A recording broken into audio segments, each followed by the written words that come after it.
In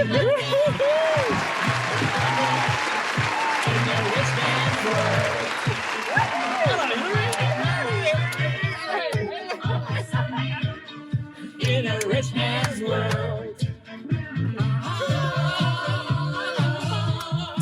Well, welcome everybody to the Carpool Honcho. We are going to have so much fun today, and we are going to be touching on that topic of money. It's going to be so much fun. So my name is Dean Payne from the Crate Flexible Office Space. I'm Rory from Naked Marketing. And our Carpool Honcho, the beautiful Hilary Johnson from Luminate. Yeah. It is such an honour to have you with us today. Great to be here, guys. Thank you for inviting me. Yeah, and you've been playing with money professionally for over 25 years. It's a long Is that time. right? It's a long time. I have been. Yeah, so your official sort of business now is mortgage advising. Yeah, mortgage advising. Yes, I've been a mortgage advisor for 22 years. Wow. And prior to that, I was a banker. Wow. Yes. As a 7-year-old girl, I never dreamed I'd be a banker, but I was a banker. You've always been messing with money, haven't you? Well, that's true. Good. It's so good. Well, we're going to have a lot of fun talking about our series at the moment is Breaking Dangerous Habits. And so we're going to have a lot of fun, but we can't do this without our incredible sponsors. So we want to give them a big thank you and a shout out right now. Today's podcast is driven by our friends at Albany Toyota. And we are fed by our mates at Sal's Pizza. And our tunes are brought to you from The Sound Store. Awesome. Well, our highlight, we want to highlight today an incredible sponsor by the names of SALS. Sal's Pizza. Best in the world. You want to do the honors here, Rory? Yeah. Hilary, just because you're a lovely lady, we want to offer you a couple of Sal's pizzas tonight. They are massive. They're so you can enormous. invite all your girlfriends over and have lots and lots Pizza of and wine pizza. There we thank go. Yeah, lots of wine as well, Thank you please. so much, and thank you, Sal's. Yeah, we that's so love cool. Sal's Pizza. I have So 5 good, eh? sons. Big pizzas are in. Exactly. Thank you. So shout out to our good friends Nick and Andrew from Sal's Pizza. You guys Thanks, rock. guys. We appreciate your support, and so do all of our listeners. And do you know we're getting over 40,000 people that link in with our programs in a fortnight period, so it's really cool. We're reaching a lot of people, inspiring them, and so you're going to be part of the inspiration. Maybe today. you should tell the listeners where to find us, Dean. Well, of course, all social media, Yeah. be Facebook, Instagram, Spotify, Spotify, Apple Music. Apple Music, wherever you find any good podcasts, Roro, we are there. Yeah. That's so good. So, Hilary, it is an honour to have you in the car. Yeah. And you've been a senior mortgage advisor for 22 years now. Tell us why. What is it that gets you out of bed every day? I love people, and I love to help people get into homes. It just lights my world up. Nice. Yeah, it's hugely important for a human, for their family, for their society and the community around them to be in a home that they feel is theirs, that's safe and secure, and for me to be allowed to be part of that journey with them by organising the money for them is just hugely rewarding. And I think as an immigrant myself, I think it's so much harder to get into a home in New Zealand. So I think what you're doing is so special, and so much more special when you actually get the people in. So well done. Totally. Well done. And of course, people have the choice to go directly with a bank That's or right. with someone as professional and as beautiful as you. Why would they choose to go with a mortgage provider over a bank? Yeah, well, that's absolutely right. The great thing in this country is that consumers have choice. They can choose to go straight to the bank, or they can choose to use a mortgage advisor. I guess it really helps that the mortgage advisor is a pure specialist. All I do is mortgages. Cool. So that is truly my area of speciality. And so I'm absolutely able to make sure that the client gets the best outcome possible, no matter who the lender is. So I'm not restricted to one lender and their policies and their pricing and their offering. I can take a look at the market and find what suits that customer's situation the best. Nice. Fantastic. And what can people expect when they actually engage Hilary? what would they expect? What does it sort of roadmap look like? Yeah. So what I like to do very early on in the piece is to find out what's the most important thing to the buyer. Good. Sometimes the most important thing is we just want to get approved. Maybe the most important thing is we need to borrow X amount of money and we need to know if that's possible. So really just digging into what's important for these people, because with a mortgage there's a whole lot of ways you can skin the cat. So finding out right at the beginning, do they want to be able to pay their debt back really quickly, or is it more important that they've got money in the bank with good cash flow? What stage of life are they at? So just really finding out what they need, and then I can start building a package towards what's going to suit them the best in terms of their mortgage needs. Well, I know if I'm in that place, I'm going to call you definitely. Great. So Tell us where our listeners can find you, Hilary. Thank you. So Hilary at luminate.co.nz is the best place to find me. Good. Right. And Luminate's very renowned. They've been around for quite a while, so you don't have to worry about these guys being fly tomorrow nights. They are the best. Thank Get in you. touch with Hilary, guys. Yeah. Naked Marketing actually does a lot of their marketing, correct? Yeah. Some of the and- websites and marketing, 100%. Yeah. Yeah, so there's a real relationship going on here, guys, and we can thoroughly recommend Hilary to you. And, Thank you. I guess what I love, and I always try and keep this as part of our flavour with the crate, is there's that real sense of working with the owner. And I can sense that when people deal with Hilary, if you deal with the banks, as good as what they are, there's a lot of customers to deal with, right? A lot of people to try and keep happy. Numbers. The personal touch is harder to achieve. But when they're dealing with a broker like yourself, who takes on that sort of personal burden and responsibility and care to give them that real kind of, you're dealing with the owner, you're dealing with someone that really cares about your life and your mission, your vision here. Is that right? Absolutely. Yeah. And that's really rewarding when you have your customers with you for a long time. I mean, I've been doing this 22 years, but you've had customers with you for a long time and they start referring their children to you. What? You're almost part of the You're family. too young for No, that. thank you. Flattery will Surely get you everywhere. that doesn't happen. So that's really lovely when you're actually part of the family and you are giving advice to the generations. Yes. That's super rewarding. It's trust, right? Yeah. That's so good. Okay, should we hit this big topic? Yeah, Dangerous big topic. habits. Oh, right. Oh, it's juicy, isn't it? Isn't it? And I was thinking about this was, boy, I've had a few bad habits in my life. Oh my God. It took me a while to pick one. All right. So if we had to pick one, We had to pick one. what would it be, Hilary? All right. Well, since we're on the ABBA topic of money, let's talk about something that I really struggled with, and that was overspending. Wow. Overspending. Spending more than I earned. Oh, And can any I- volunteers All of out us, give it to you, there? yeah. Simon, I love your wife. No name dropping. And can I just tell you, that is a really hard thing for somebody in the finance world to admit. Yeah. We're supposed to have it all together. Yeah. And I knew all this stuff, and I knew what I should and shouldn't be doing, and I knew the consequences and the theory. But Practicality, what I didn't have was a system. That's what I didn't have. And my husband and I found ourselves, just constantly ending up with short-term debt because we had overspent. Wow. Okay, so the bad habit was overspending, and I guess what is it? What have you done? What have you mastered to break yourself out of that habit? Yeah, so I've come up with what I call it is my dream system, DREAM. The reason I call it my dream system is because overspending is no longer the nightmare it used to be. My budgeting system actually now is a dream. It works Wow, tickety boo. I'm excited. Oh, I'm excited. Bring it on. This is costing Build it me. up. Can you hurry up? Take your time. I need it now. Give us a D. Give us a nine. Give us a Before we get there though, Oh, let me just suspense. say, Let's pull over again. Let's have a drink. the premise that I came up with this system on was based on three things. And sort of one thing was everybody has to spend money. You have to spend money. You've got to live. So you've got to pay the bills. You've got to pay the mortgage. So why not have a system that works for you rather than against you? Correct. Because a lot of budgeting or not budgeting is actually working against you. That was premise number one. Premise number two was things go wrong.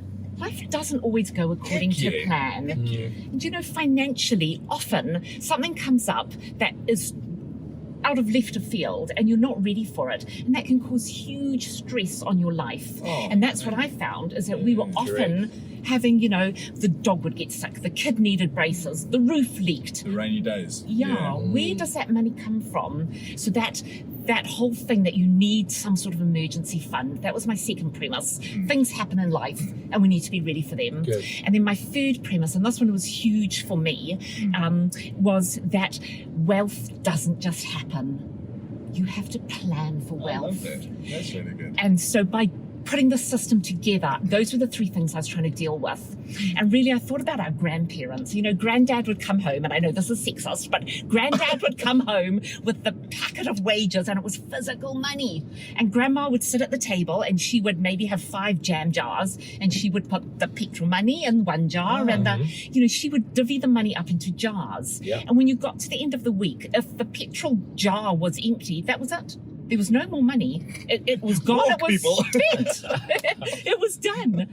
Whereas the world we live in now, technology, and look, please don't get me wrong, I love internet banking. I love the ease of internet banking. But one thing it has done is it's made it very easy to overspend. Yes. Because you don't have to go to the jam jar and go, oh, there's nothing in it. It's not tangible anymore. That's it. It's not tangible. So you just tap your card, you just swipe your card, and off you go. And that was our problem. We were spending without having jam jars. We needed jam jars. So I created jam jars. Wow. Nice. So my dream is just simply 5 bank accounts. That's all it is. And that has really helped. So D, number 1. Daily bills account. So my husband and I simply have an account that's got enough money in it to pay all the bills for the month. We don't touch it. Can't get to it with our FPAS card. Can't suddenly say, oh, we'll just. It's set aside. I don't even have to think about the bills for the month. They're always taken care of out of the daily bills. Very That's D. Yeah. R, because the word is dream.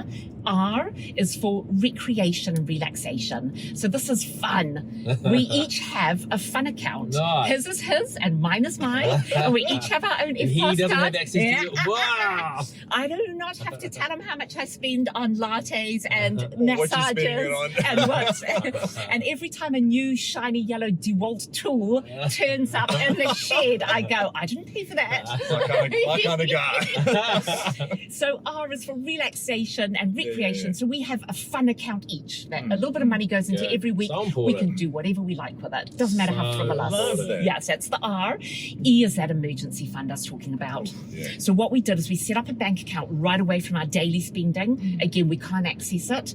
If there's an emergency, we actually physically have to go and transfer the money so From the that we bank. don't From the spend teller. it. No, but you know, internet, it's on at another bank. Yeah. Completely away from our FPAS another cards. bank. Another bank. Wow. Yeah. So it's a Cool. big deal to move money from Yeah. it. Yeah. So it has to be an emergency. That's good. Yeah. Now there's some interesting theories on that. Some people say you should have at least $2,000 in your emergency account. Some people say you should have a month's worth of bills in that. So it's really up to people what they feel comfortable with. But we've done that, and that's a huge relief because things go wrong. Life happens. Yeah. So that's E, D-R-E. A is what I call our adventure account, and that's short-term savings. We're going to Wellington at the end of the month to visit with our oldest son and daughter-in-law.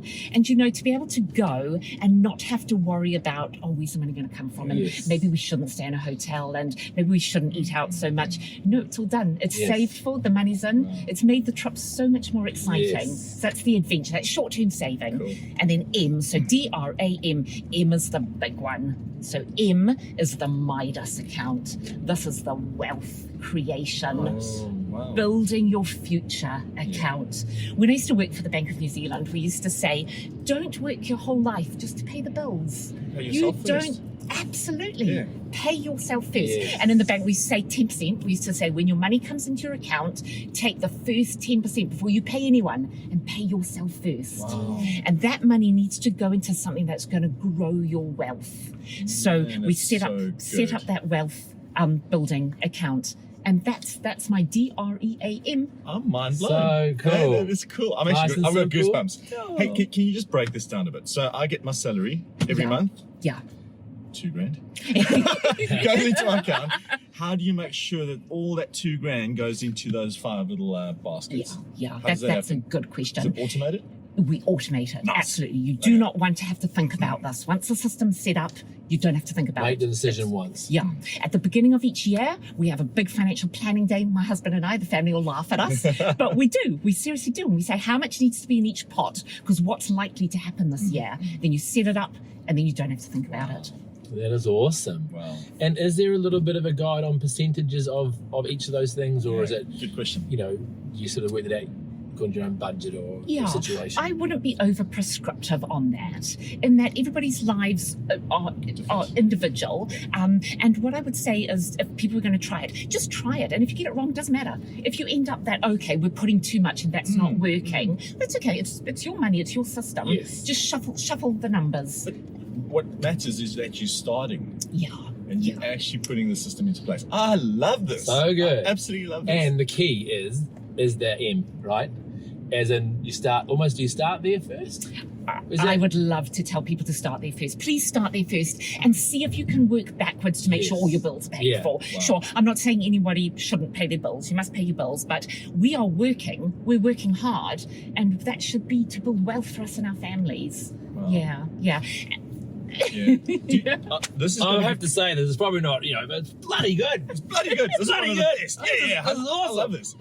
So this is good for us as well, because people are going to have this on repeat all the time. Yeah. Do you have this in a format, or is on paper or digital I format, do or not? not. Good. I Okay, do not. Well, This we'll is get this simply is inspiration. Yeah, hubby and I at the dining room table. Nice. Yeah. So cool. So this is gold, especially for me. But tell us why this actually occurred in your life. How did you come up with this? Why is it important to you as Hillary?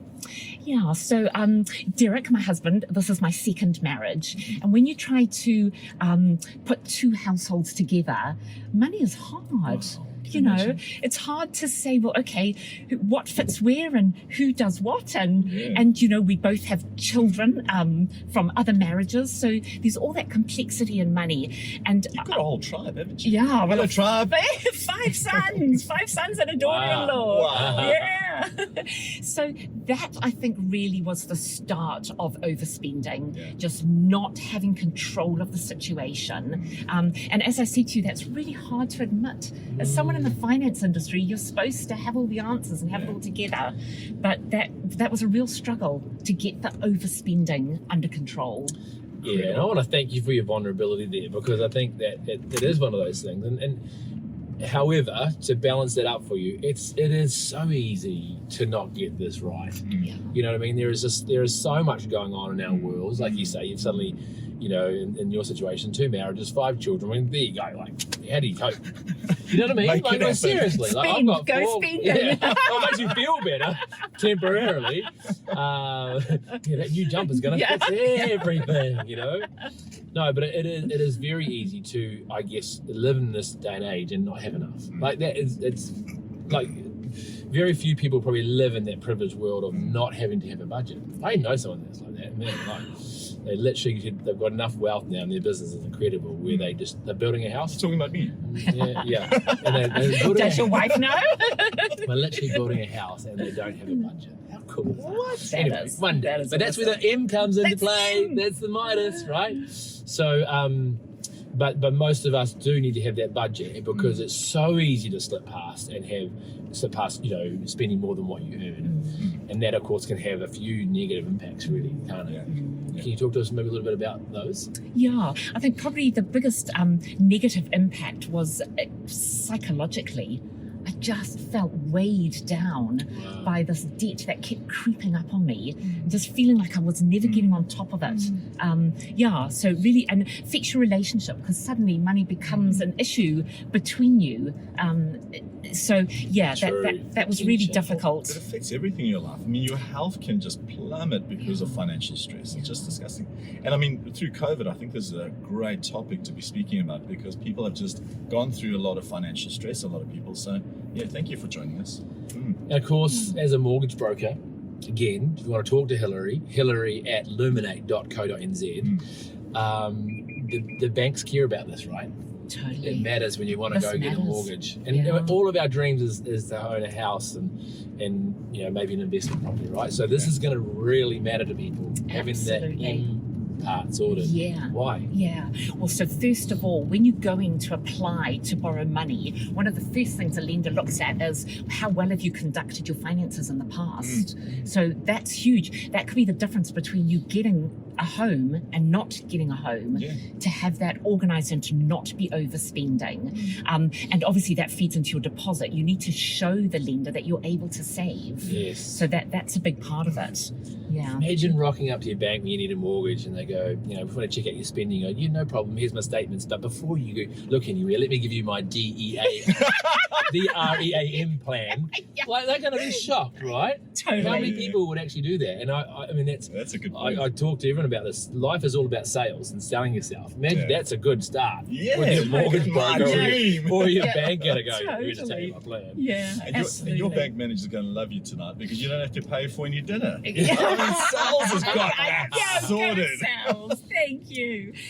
And can I just say on the M, that it might feel overwhelming for people thinking, well, how on earth am I going to save 10%, or how am I going to save anything when cost of living's going up, inflation's through the roof, interest rates are going up? So if I can just give a bit of hope and a pat on the back to lots of people, you're probably already doing it. Two things. Kiwisaver. If you are contributing to Kiwisaver, you're building that M account. That is your Midas. You are saving for future wealth. And secondly, if you have a mortgage and you're paying off your mortgage, that is wealth creation. You are paying off debt against an appreciating asset.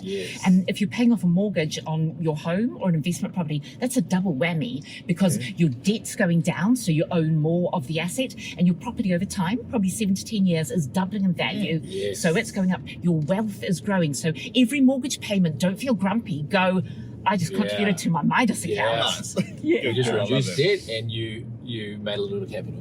And what about business owners? So good. Can you talk to business owners? Are they investing in an asset? Yeah, absolutely. So if somebody is self-employed, to not treat your business as the bottom of the rung. Your business could be and should be a valuable asset 100%. that you are feeding into, so that it's got future value. So good. So what positive outcomes has this had in Hillary Johnson's life? You know, like you've put this into place and you've been out working this, and it's obviously helped your marriage, and it's obviously helped your well-being and your sense of peace and living your best life. Yeah. What else? I'd say 3 things. I'd say, number 1, it stopped me overspending. It worked. So the first benefit was it actually worked. The second benefit was it changed my relationship with money. Do you know, I used to feel guilty. If I went and had 2 coffees a day instead of 1, I felt secretly guilty, like I was doing something wrong. Now I have my fun account. I go, Derek, look at my fun account. I'll drink as much coffee as I like. So it took away that guilt. And we have some really strange emotional attachments to money. So that really helped me with my relationship with money. But by far the biggest is that Midas account. We now have a crystal clear goal on what it means for us to be wealthy, and we know clearly what we need to do to get there, and those accounts help us. Wow. And it's not too late to start the Midas account, right? Not at all. Because Dean's never going to start. Hey! I got my Kiwisaver. Good, that's excellent. Step 1. No, that's so good. So good. And I think, just simplifying it out, when we talk about creating, even breaking habits, normally it's about replacing bad ones with good ones, right? And a habit needs to be simple. It needs to be easy. It needs to be replicatable, right? Something you can do in week in, week out, week after week, without kind of having to think or try too hard. And I love what you're talking about here. It's a system, right? A system that's easy, and once it's in place, it just really starts to take care of itself. So that's awesome. So we've spoken a bit about how to get this thing in place, but give us give our listeners a couple of practical tips on actually getting off your ass and getting the system in place, the dream. Set aside time. You need to take this seriously. I treat our money as part of my job description. The money's got to be looked after. You can't just leave it to its own devices. It's got to be looked after. So get your mind set around the fact that I'm going to take control of my money. You need to set aside some time. Like I say, at the beginning of each year, my husband and I sit down and we say, right, what's going where, how much is going where, and then set the accounts up. Setting the accounts up is relatively easy because you can do most of it on internet banking. You don't have to actually go into a branch. And most banks will allow you to have more than one bank account without lots of fees or charges. Yeah. So it's really simple. And name them. Give them a name. Yes. Call them, you know. The apple jar. I mean, what the? The Jam adventure. jars. But Yeah. Give your jam jars a name. Yes, Yeah. that's so good. And then like you asked Rory, in terms of, is it automatic? Yeah, set it up automatically. One of the reasons we overspend is because we don't have time in our busy lives to be constantly managing our money. So set it up automatically. Very good. That is brilliant. Love When you it. talk about your planning day, I just want to kind of find out a little bit more about the how-to on that. Do you sort of start with your total income and sort of go, well, this is what's coming in this year, and then these are some of the big expenses, and kind of work out and sort of start to allocate like that? That is part of it, but the starting line is always the M. It's always the Midas. Right. When we get to 65, what does it look like? Then we work backwards. Then we say, rightio, when we get to 65, and I mean, we know what our definition of wealth is, and that's helpful. It's really helpful for people to know, how will I know when I get there? If I'm planning for it. Is that something that's very personal? Like, are you able to sort of share broad strokes what that looks like? I'm more than happy to share that because someone shared with me. That's how I learned. Some people might not know what wealth looks like. So to me, what my husband and I would like to do when we get to 65 is, one, to have an unencumbered home, to have our home with no debt on it. That's our first step, that we are wealthy. Yes. And our second one is to have an income stream that comes in every month above and beyond superannuation that we don't have to get out of bed for. So when we stop working, we'll have a house with no debt and an income stream. So on our planning days, we work everything back towards that. That's so cool. Cool. Yay. Who's in for that? Yeah, I'm gonna Who go- wants a piece of that? I'm going to start with my naughty jar first. Sorry. That sounds way more fun. I think that's kind of, we've all got an account, and it's all the one we already have is called the naughty jar. Oh, that is so amazing. Hillary, it's been an absolute pleasure. Yeah. Yeah, I've enjoyed this. Yeah, it was haven't you? really good. Yeah, Yeah, learned thank lots you. of cool things, and I feel a sense of kind of release, so almost like a freedom, right? It's Big amazing weight when off my people probably shoulders. think about finance and it feels so restrictive, but actually, with the right system in place, it actually liberates and brings freedom and a sense of peace. Right? Can I ask one last question? So it's all about accountability. I Can't believe. stop him talking, this guy. So- Never stops. Do you and your husband check this once a month? Yeah. Good. Yeah. Okay, so Yeah. guys, you've got to check this once a month. Yeah. Don't just leave it to its own demise, because the naughty jar is going to get very empty very quickly. And then There's the M no- jar is going to get... Yeah. There's no N for naughty and dream. Oh, right. Sorry, I wasn't listening. Yeah, stop being The naughty negative. jar. France was just saying I never listened. Oh, fantastic. Well, as we mentioned, Hillary at luminate.co.nz to talk to, obviously, an inspirational lady that is passionate about finance, passionate about money, passionate about making money work for you. And that's the important thing. You don't have to be a slave to money. You can be the master of money. And this simple little system today is a great start. Dream. Love it. Are you ready to dream? Are you ready to dream? I'm dreaming. Have a dream. Oh my goodness, I'm getting excited. So thank you. You're very It's welcome. been so cool. Thank you, and I really appreciate the invitation to come along. Thank you for coming. Yeah, so it's a good. pleasure.